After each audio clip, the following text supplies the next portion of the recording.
Hello and thank you so much for clicking on this video today.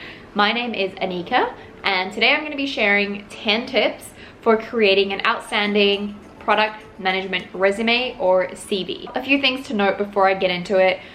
Firstly, these tips are in no particular order. I think they are all equally important and valuable. Secondly, this is going to be specifically targeted at those who are early on in their product management career. And thirdly, if you like cute puppies, then you may as well stick around because I have a guest who may make an appearance throughout the video. We'll see how it goes. So I have my tips ready to go and let's jump right into it. Number one is to use metrics and numbers where you can. So if you already have a little bit of product experience, see if you can associate specific numbers with that to tell the story more accurately and specifically. So for example, you might say something like, increased the customer base by 50% over 18 months, or increase the annual revenue by 20% over 12 months. Whatever it is, try to associate the specific growth metric with a period of time. This is important because it shows that you understand how to measure the success of a product. Product manager roles can be and are quite visionary, but it's also really important to be able to understand how we're going to track that product reaching that vision. You need to have metrics that are tangible, that are measurable. And if you can demonstrate that with previous experience, then that is great. Number two is to tailor your resume for the specific role you are applying for. We're all guilty of having one resume and one cover letter and just applying for a lot of roles using those. With a product management role, the role will really differ depending on the product, the industry that it's in, the market that it's in, the kind of technology that's used to create the product. So for example, if you have a product management role that is to create a mobile app, it's very end user facing, versus a product that is a artificial intelligence driven chatbot. Okay, those are two very extreme examples. If you're applying for the one where you are working on a consumer facing app, that's going to be very design driven, end user driven, a lot of things around app frameworks and maybe understanding how apps are published to different app stores, and design is going to be a huge element in this. Versus if you're applying for the chatbot role, that's probably going to be very technical. You might need some understanding of how artificial intelligence works and machine learning, and it won't be so front-facing. It's probably a lot of back-end technology. Again, very extreme examples, but I'm trying to demonstrate that product roles do sit on a spectrum. Not all of them are extremely technical, not all of them are for the same kind of user, not all of them use the same kind of technology. Try to call out specific things that you think are going to be critical for that particular role. So again, if you think design is going to be hugely important, explain how you have previously worked with designers. If you think working with really technical senior engineers is going to be important because it's a very technical product, try and explain how you have worked and collaborated with a group of very technical engineers. Number three is to show that you understand the product development lifecycle. The product development lifecycle is how you essentially bring this product to life. So you'll have the idea, you will then research and then design and then develop, test and release. It's extremely important for a product manager to be able to work with a development team and to work across that development lifecycle. So if you can use any examples to explain how you understand it, the fact that you do understand the entire thing, that you have an appreciation for testing and design, and you understand different development frameworks, whatever it might be, just showing that you understand the development process, I think is extremely valuable. Number four is to sprinkle product management keywords throughout your resume. So keywords include things like product backlog, feature requests, prioritization, roadmap, customer feedback.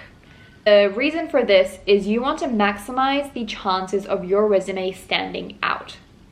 If you're applying for a role where there are hundreds and hundreds of other applicants, chances are that the company is not filtering through all of those by hand, and they're using some kind of automation to eliminate resumes that don't meet their basic requirements. So by making sure you are ticking the boxes on really fundamental product management skills is going to be of a huge benefit. Now, just make sure that the keywords make sense in context, in the sentence, that of course they are accurate and real and you do have that experience. It's really valuable if you can be as specific as you can and drop in those keywords to maximize your chances of being shortlisted. It's a bit of a hack more than anything else. Number 5 is to mention any side projects that you have done that may not be specifically work related. Product managers can come from a diverse range of backgrounds. You don't have to have worked in tech. You don't need to have studied a particular degree. You don't even need to have had product management experience. So what this means is that you can actually use other things that you have done, whether they are professional or outside of work, like side projects, and pick out certain things in those projects that you can relate to product management skills. So for example, research is a really critical part of product management.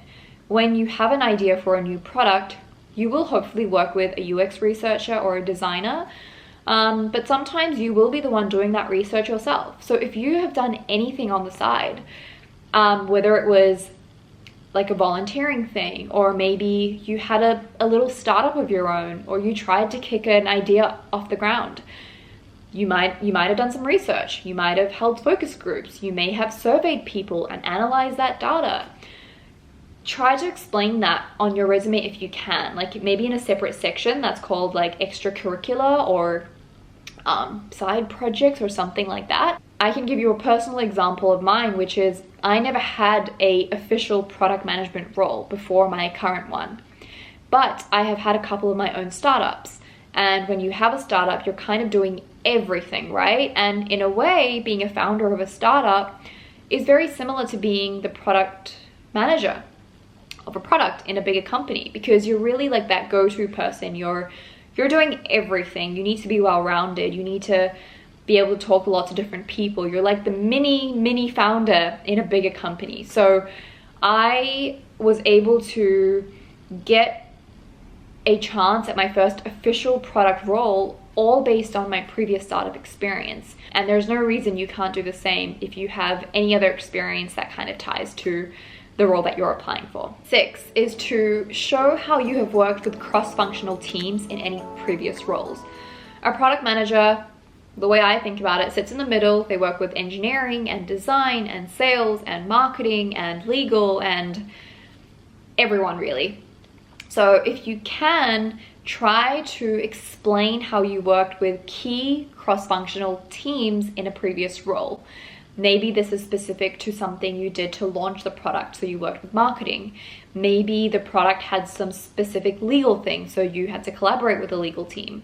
Sales is another good one. Other product teams, maybe you had a product that had dependencies on another product team.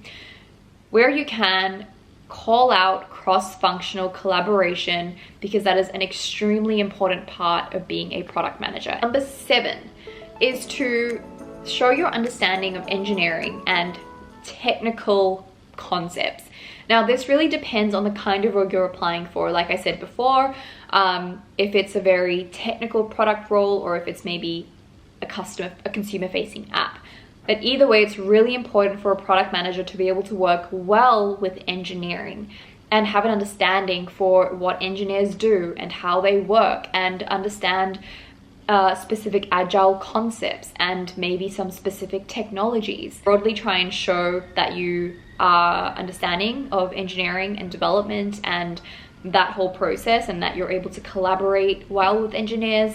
But secondly, specific to the role you're applying for, maybe there's a specific technology you might use, maybe it's a specific app framework, maybe you're using AWS. Try and just show that you understand a little bit of the engineering technical world, because that is another huge tick in the world of product management. Coming again from my own experience, I am a technical product manager, but I am not overly technical. However, I understand enough, I do my research, I can come up to speed very quickly with new technical concepts.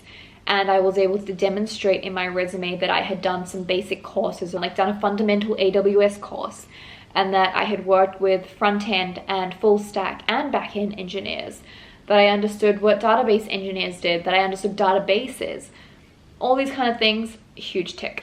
Number 8 is to show your knowledge of a specific industry where it's relevant. First, you're going to be owning a product that is within a particular market or industry.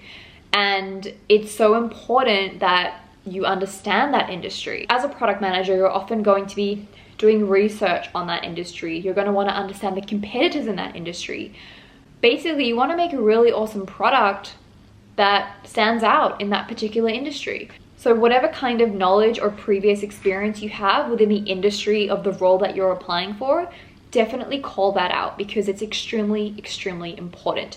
You will be able to make better product decisions if you understand the market within which that product is going to be operating. And it also means you'll be able to empathize with the users of that product a little bit more, because you understand the market and area that they are operating within. Number 9 is to show your personality. I can't explain the number of times I've seen a resume that is just like a robotic piece of text. Yes, it's really important for your resume to come across professional and coherent and not be, you know, super colorful and loud. But when I see black and white CVs with like block text and just like monochromatic, monotone, as a product manager, you are representing the product.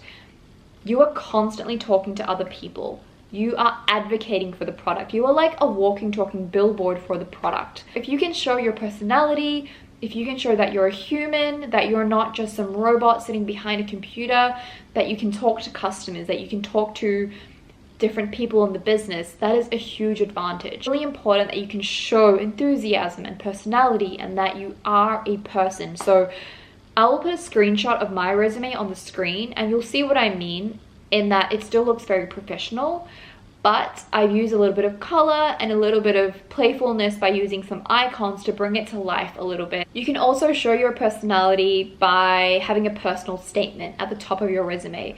And this is a very personal 2-3 lines explaining what your career aspirations are, why you're passionate about being a product manager. It just breaks up the roboticness of experience, education, skills. So yeah. And number 10 is to really demonstrate your ownership. This would sound strange because inherently a product manager role is about ownership. But if we're talking about your resume standing out, make sure you're able to take the fundamentals of what a product manager does and show how you went over and beyond. Maybe you had to take on a challenge with a product that you didn't foresee. You know, what challenges did you have where you really had to step up and you really had to own this thing? Because yeah, ultimately you are the owner of the product. Is sometimes we don't state the obvious. We don't state the fundamental core things that any role that we're applying for does. But I think it's really important to do that, particularly when you can take that and then kind of notch it up a couple of levels. That brings me to the end of my 10 tips for creating an outstanding product management resume or CV. I really hope you did enjoy them. If you have any questions about product management or tech, business, interviews, please do leave them in the comments below, and I look forward to seeing you in my next video. Thanks.